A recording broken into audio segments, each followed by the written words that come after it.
d'abord, le plan de trading de la semaine avec, comme chaque lundi, à 12h30, les analystes d'IG qui nous accompagnent. Vincent Bois est avec nous pour démarrer cette semaine. Bonjour et bienvenue Vincent. Bonjour. Bon, une ambiance globalement qui reste plutôt positive. On va parler des marchés actions, bien sûr, mais ce qui frappe, c'est quand même l'écrasement de la volatilité qu'on peut observer sur les marchés actions. Alors, le phénomène n'est pas nouveau, mais franchi de nouvelles étapes en la matière. Oui, c'est vrai. On a remarqué depuis quelques semaines, c'est tous les vendredis, on a une forte chute du VIX.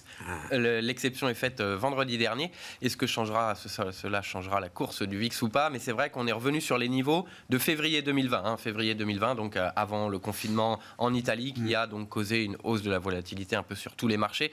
Donc c'est tout de même extrêmement surprenant. Mais les marchés de l'autre côté progressent. Le S&P continue de progresser. Donc bien sûr, ça va de pair. Mais il y a des risques sur les marchés et pour autant, les investisseurs semblent ne pas en voir de risque. Ouais. Donc c'est plutôt positif pour tout le monde, en tout cas pour les investisseurs et pour les indices.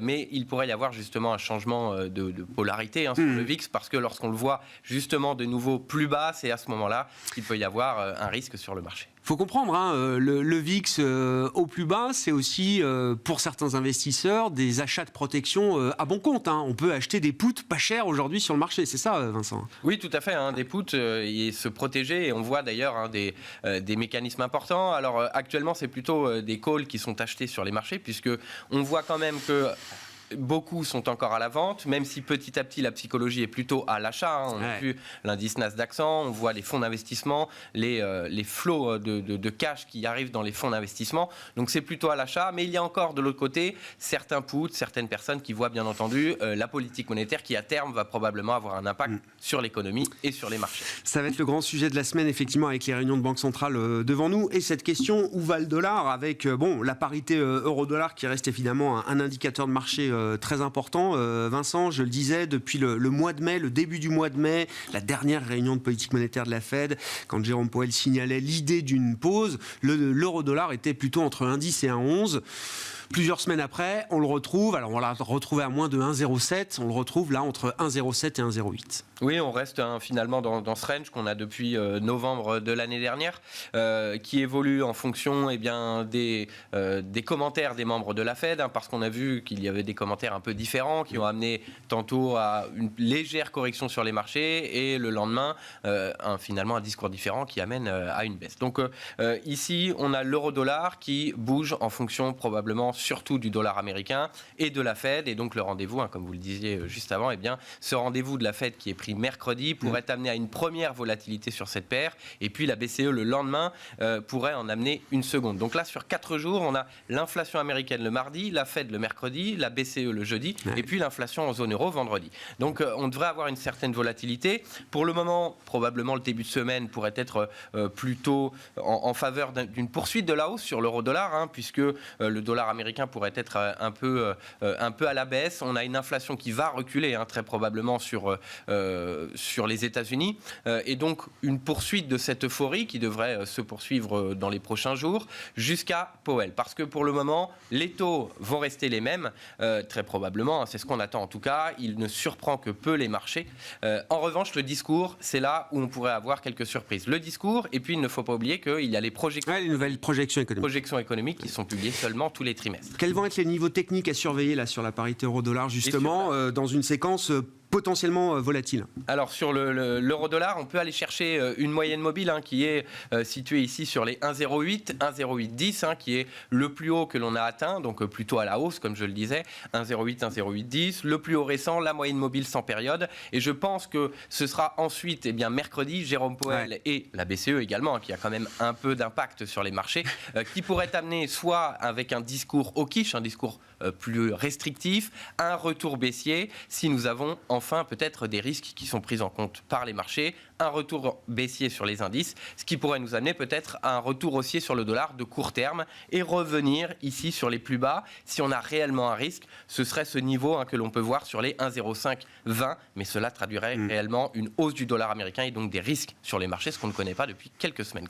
Bon, séquence Banque centrale évidemment qui va être cruciale pour les prochains jours et les prochaines semaines sans doute. Du côté des indices actions, le phénomène quand même, c'est la poursuite du rattrapage du marché américain avec un S&P, alors qui rejoint d'autres indices qui ont déjà rebondi de plus de 20% par rapport à leur point bas, notamment les indices européens, le Nikkei également, et désormais le S&P 500 qui est revenu à 20% et plus de ses points bas récents qui avaient été marqués en octobre 2022. C'est ça. Tout à fait, mi-octobre, on avait eu un short squeeze où l'inflation était au-dessus et puis finalement tout le monde était en short, en tout cas oui. Tout le monde vendait et le marché avait fortement rebondi et c'était le point bas que l'on voit sur le graphique. Ici, il est tout à fait, en tout cas on le voit très bien, cette baisse et puis retour haussier immédiat.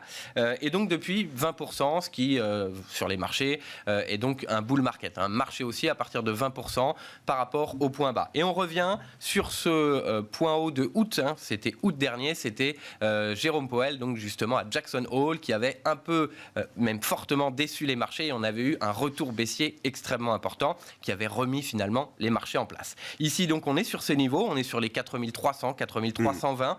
On peut-être en début de semaine, avant Jérôme Powell, encore une fois, c'est vraiment le point pivot. C'est pas le pivot de la fête, mais peut-être pour les marchés.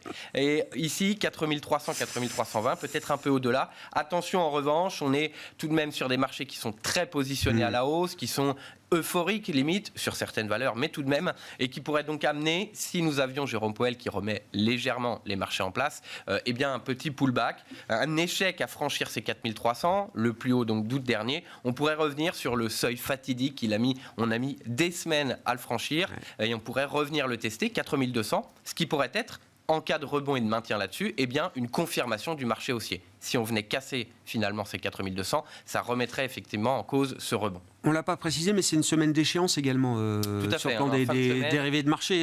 Ça veut dire que la clôture hebdomadaire de cette semaine, elle va être quand même particulièrement importante, au terme des événements en Banque centrale et au terme de l'échéance du mois de mai. Du mois de juin, pardon. On a les options mensuelles sur les dérivés donc, qui vont arriver à échéance jeudi, vendredi, et on a les banques centrales, on a Jérôme Powell, mais on a également, alors est-ce que cela va amener un drainage de la liquidité ou pas, c'est l'émission obligataire des États-Unis. Donc il y a près de 500 milliards qui vont être mis sur le marché d'ici la fin du mois, et donc les marchés, on voit les actions qui sont au top. Est-ce que les investisseurs vont enlever un peu de liquidité des actions et peut-être des crypto-monnaies pour aller sur les obligations? C'est possible, mais cette liquidité pourrait être effacée par la Fed, mais finalement ne serait pas en adéquation avec une politique monétaire restrictive.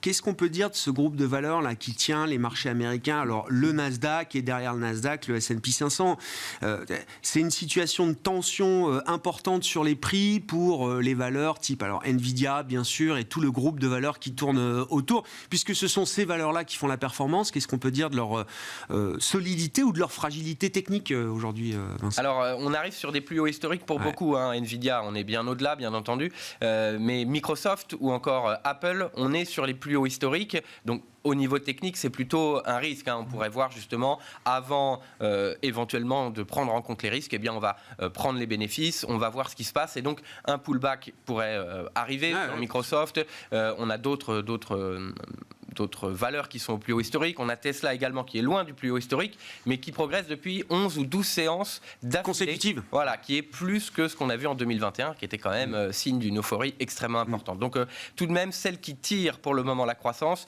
sont arrivées à un niveau technique assez, en tout cas qui serait raisonnable de penser qu'on pourrait prendre ses bénéfices là-dessus. Donc un risque tout de même sur ces valeurs, mais il faudrait que d'autres valeurs peut-être prennent le relais.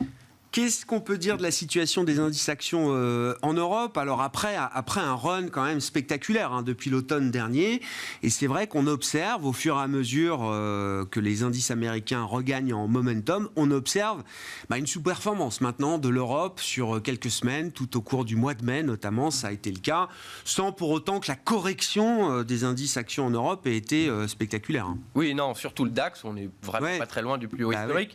Sur le CAC, on a quelques centaines de points, on a pris 300 points de baisse, ce qui n'est pas excessif, ce qui est plutôt, on va dire, sain finalement pour ne pas voir une surchauffe, mais de la même manière au niveau technique, c'est plutôt, on peut voir un retour baissier un peu plus important, tout va dépendre également de la Chine. On le disait tout à l'heure, il y a la PBOC qui est la Banque centrale de Chine.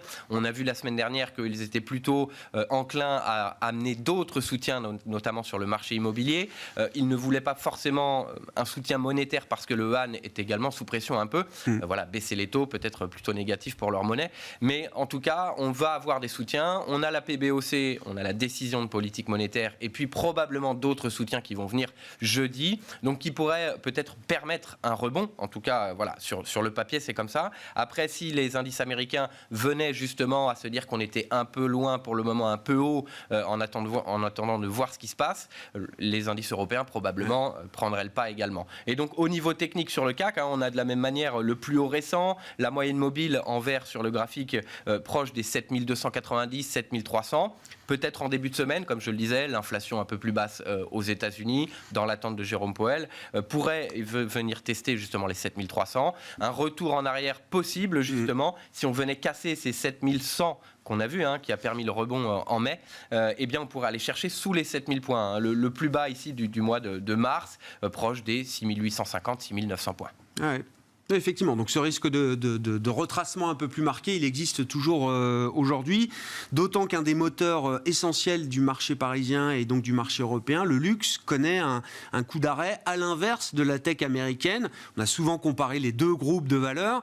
Bon, la tech américaine, emmenée par une poignée de valeurs, continue son ascension. Le luxe, lui, a véritablement marqué un coup d'arrêt quand même au cours du mois de mai. Oui, il y a eu des ventes sur LVMH notamment. On a vu une séance sans information particulière finalement, d'une baisse de plus de 4%. Ce qui a un peu signalé justement que peut-être les valeurs du luxe étaient allées un peu haut. C'était le cas du CAC également, parce qu'ils ont investi, ou en tout cas les fonds d'investissement se sont remis dessus sur le rebond de l'économie chinoise. On a vu que le Hang Seng à Hong Kong ou les indices se sont arrêtés plutôt en début d'année sur ce rebond et ensuite ont évolué sans réelle tendance. Le CAC, lui, a continué cette hausse et donc depuis, on a des statistiques en Chine qui sont quand même décevantes et notamment sur la demande intérieure, parce que c'est ce qui va intéresser la croissance du luxe.